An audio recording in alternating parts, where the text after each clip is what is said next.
to another Cake Life vlog. I've just got into the studio. It is a Wednesday. I have walked down today in the rain, as you can probably tell, with a couple of kilos of chocolate on my back, some icing sugar and some plant-based butter. I will talk about that a little later on in the video. But oh my gosh, knackered. And I probably have hood hair. My hood has been squashing all my hair to my head. But let's start the day. Right, so it's a bit of an exciting week this week because I have 2 wedding cakes booked in, but they're quite fun themes and very, very different from each other. I'm just making my first batch of ganache that needs to go back in the microwave. But one of them is a dairy-free / vegetarian. Now, I do not usually take these orders on, so please do not take this as me going into allergy special cakes. I use far too many different ingredients to be able to offer all these different things because all the colorings will have different stuff in them. You know, some of the red colorings are actually made with crushed beetle, which then means they're not vegan, and some people are just not checking that and wouldn't know that. How would you know that they're making it with crushed up beetles? But they are. So there's many other people out there that will offer these, but I am only doing this as a one-off. So I have some plant-based stuff in the fridge and I'm hoping it all goes fine, but what I'm making first is all the regular stuff. I'm making all my regular buttercreams and fillings and my regular ganache, and then I'll get to the plant-based stuff. So whilst I'm stirring this ganache, I will tell you about the cakes. So this one that I'm making all the normal stuff for is a 3-tier, very dark autumn. I designed this around a mood board they sent through. The mood board was delicious. So many dark details with all the cozy autumn, a few skulls and things thrown in. So you'll see that emerge as I start to make it, but we've got a bit of woodland, so the bottom tier is going to be like a tree trunk effect, and then we're going very dark burgundies. We've got like an animal skull on there, and it's having sugar flowers, so they've opted for sugar ones instead of artificial on this one.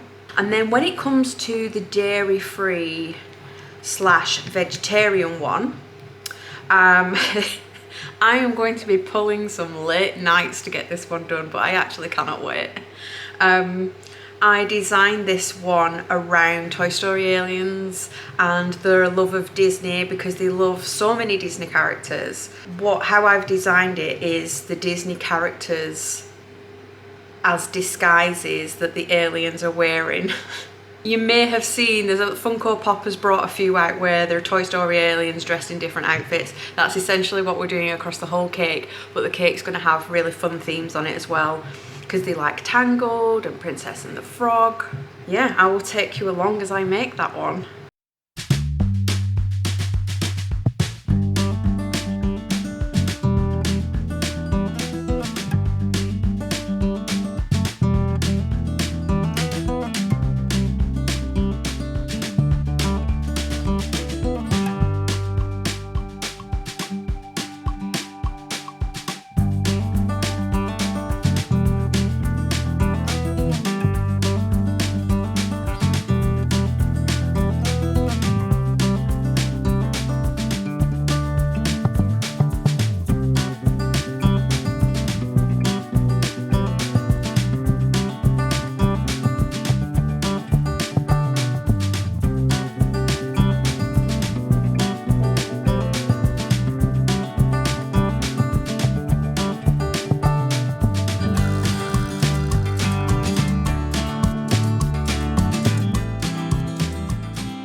It is now Friday, which means I only have 2 days to get both cakes fully done. This one doesn't even have any aliens on it, and I've not even touched that one. Did a 13.5-hour shift yesterday, and we're going to be doing something very similar, if not longer, today. Both are being delivered tomorrow. This one is going first to Clitheroe, and then this one is going after it just past Manchester, but this one's got the most detail on it, so you've seen me working on it, but I'll show you where I'm up to. So around the front we've got the Hobbit house, and you can probably spot this little character here. There's going to be lots of little things like this on this cake. He's just peeping out the bushes. We have the start of the mailbox, which is going to be Carl and Ellie's mailbox from up. Got most of the greenery on. We need 2 aliens either side. Moving up, we have the Tangled Tower.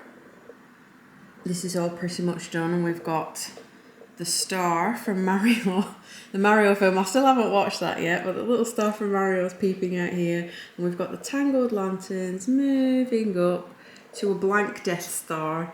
I have yet to paint this. I might do this first actually, paint the Death Star, and then that's done. We've obviously got another alien here and here and here and here. 6 aliens down the front, 2 for toppers. So that's 8 aliens. And then round the back, we are going down the bayou. This is the bayou back scenery, and I have like flowers to put in there and the firefly dots. Another alien, Prince Naveen as the frog. Moving up, we have one of my faves. These are the volcanoes from the Pixar short Lava. I have a whole tutorial on a whole lava cake if you're interested in watching that, but I just love this short. And the top tier is not done yet. This is going to have the up house and all the balloons on it. And yes, more aliens. So a lot of aliens to make today. I just thought I'd chat to you whilst I make the mailbox. Tuesday evening, we were back in Blackpool. We tend to be in Blackpool a lot. Yes, my hands are green. Just green everywhere. But we got free tickets to go and watch Britain's Got Talent. So it's just like the live auditions where you get to watch a few people come on stage and the judges will vote. I mean, we have been before a long time ago. Many years ago when it was at the library. And Kai managed to snag some free tickets, so that's where we were on Tuesday night. I mean, we already knew from going before, but it's just crazy how kind of fake everything is. I mean, we all should know anyway, but if you didn't, all TV is fake. Even the stuff that they say is reality TV, it is being edited to look a certain way, to create a different narrative. That's something we should all be aware of when we're watching TV. Like, I'm not going to give away any spoilers. We had a few golden buzzer moments, and obviously the golden buzzer moments were obviously not emotional enough, so they had to reshoot them. So what you're watching when somebody wins a golden buzzer is a fake reaction, because the first one wasn't emotional enough, so they got them to reshoot it and pretend that they just won again. And for one of them, they had family members run out. So the family members didn't run out when they actually won, but they had to reshoot it again because they were like, this would look better if the family all ran on stage. And I just hate it. I wish they'd just let people like put the reactions out of them originally winning. It's more genuine. Right, that's the post box done. Carl and Ellie. Moving on to the Death Star. What else do I have to tell you? Just yesterday, sad news. I haven't really talked about it too much, but we booked a Disney World holiday for 2025. Oh my gosh, my hand is so shaky today. Star lines are not going on straight. We booked a Walt Disney World holiday, and the reason I've not really announced or said much about it is because I was waiting for a little bit more information, so I didn't know whether it was actually going ahead or not. Because if you didn't know, Universal Studios has built a whole new theme park. It's called Epic Universe. It's not too far away from the other 2 parks, the Islands of Adventure and Universal Studios itself. But it's a huge new park, and we have been watching it being built. It's going to be opening in May next year, and we were waiting for ticket information. So we'd booked a couple of nights at Universal, we booked 10 nights at Disney and tickets for Disney, but we were waiting on Universal ticket information for the new park.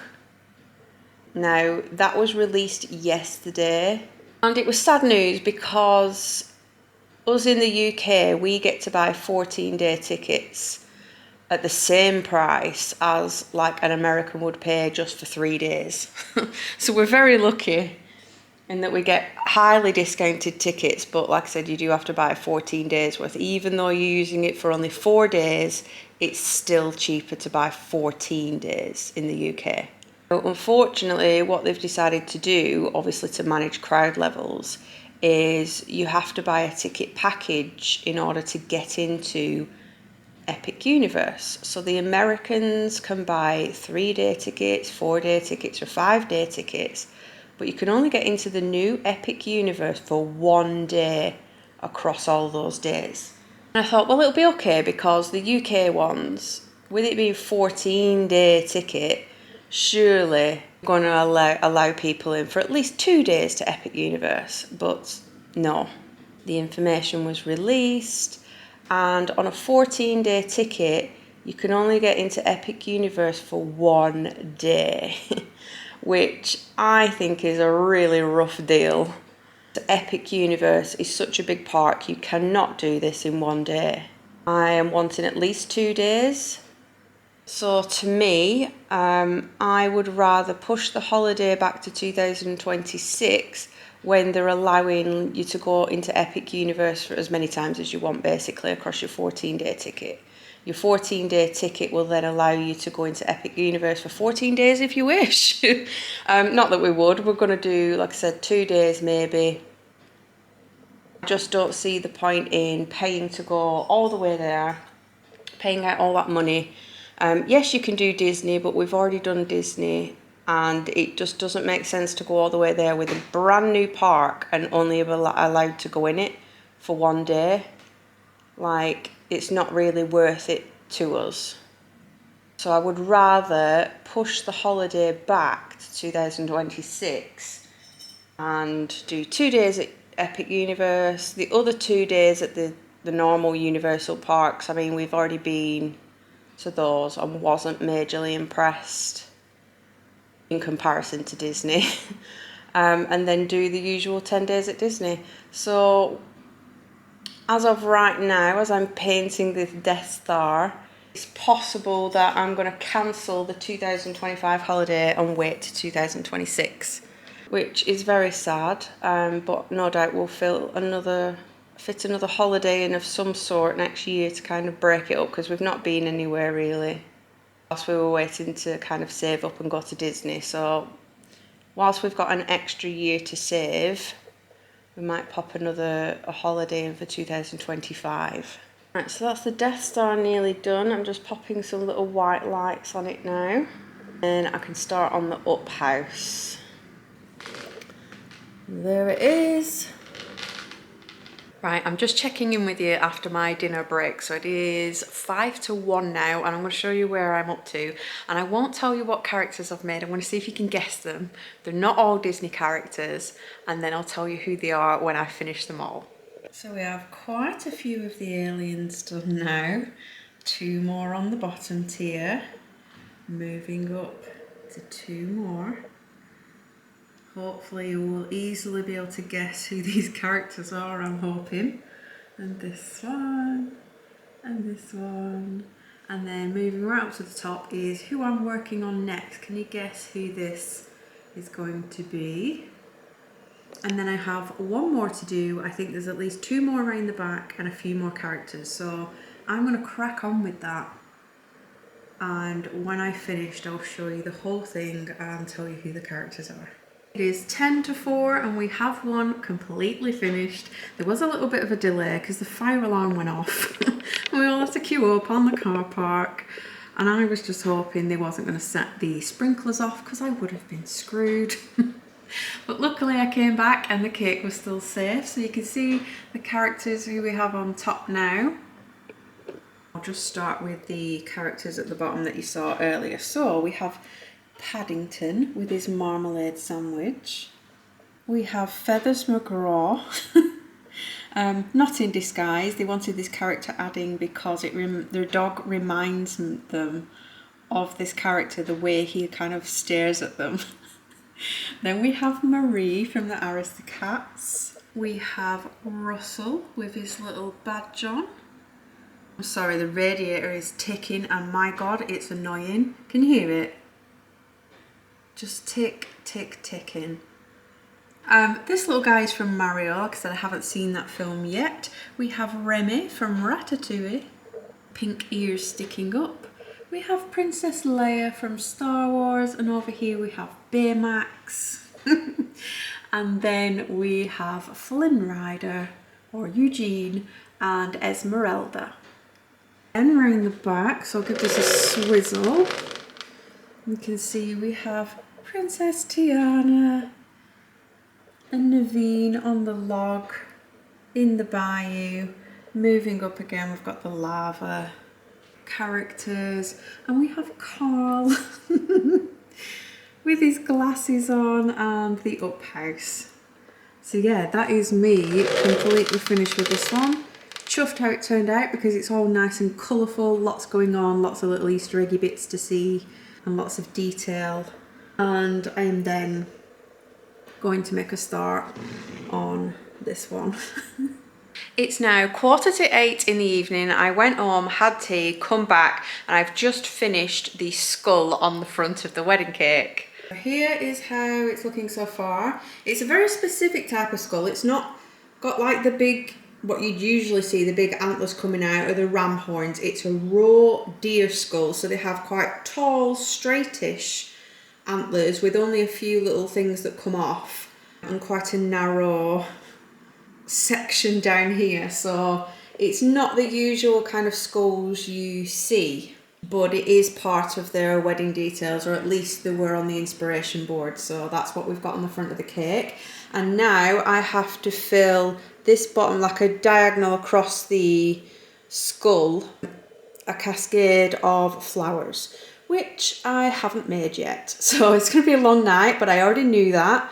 It'll be done when it's done. I do not like to rush, so I guess I'll just catch up on my sleep on Saturday night. Thought I would chat to you whilst I'm making some green for the base. I just have this leftover green from the last wedding cake, some extra white, and now I'm going in with holly green, pro gel. So my hands are already green anyway. We're going for a very, very dark theme on this cake, so we want it really, really dark green. But I dyed my hair for the very first time the other night. You've probably noticed a difference between the hair in the last vlog and my hair in this vlog. I have never dyed my hair myself. I've always gone to the hairdressers because I am useless with anything like that. And I thought I'm going to either ruin my hair and, you know, it ended up as chewing gum and it's all going to fall out. So I've just never bothered. But I've left it too late to book a hair appointment for Cake International. I usually try to have it done before then, but my hairdressers are obviously very good and pretty much booked up till Christmas now, so I left it too late. I managed to get a nail and brow appointment though, so I am having those done. But when it came to my hair, yeah, I wasn't getting an appointment, so I bought a box dye, which I've never done before.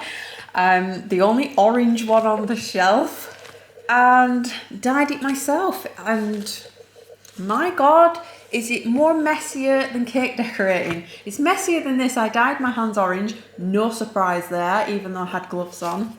Add a little bit of extra white to this, not because I want to make it bright, but it's because I haven't got enough, enough to go around the board. And then I went one step further. I must have been feeling brave. After I'd washed it, I decided to then cut it. So I grabbed my hairdressing scissors, because I have been cutting my own fringe anyway, because it grows so fast. Then I decided to cut my own hair. I just went for it. I have no idea if it's level. It's probably not, but if I can't see the back, then it's not my problem, is it? I can't see it. So it doesn't matter. Right, I'm gonna add some more gel to this, I think, because I just want it a little bit darker.